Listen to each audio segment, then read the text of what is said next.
ஓம் நமோ நாராயணாய.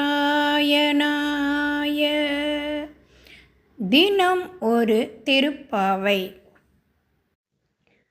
திருப்பாவை 29வது பாசுரத்தின் விளக்கத்தை பார்க்கலாமா?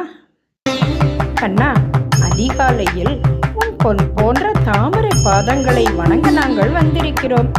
அதற்கான காரணத்தையும் நீ கேளேன். பசுக்களை மேய்த்து பிழைக்கும் ஆயுள் குலத்தில் பிறந்த நீ எங்களது இந்த சிறு விரதத்தை கண்டுகொள்ளாமல் விட்டுவிடாதே. நீ தரும் சிறு பொருட்களுக்காக, அதாவது அணிகலன்கள் முதலியவற்றிற்காக இந்த விரதத்தை நாங்கள் மேற்கொள்ளவில்லை.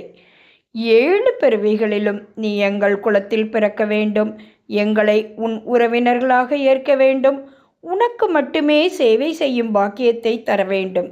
இதை தவிர மற்ற விருப்பங்களை எல்லாம் நீயே அழித்துவிடு என்று திருப்பாவை பெண்கள் கண்ணனிடம் வேண்டுகிறார்கள் என்பதே இந்த பாடல் கூறும் கருத்தாகும்.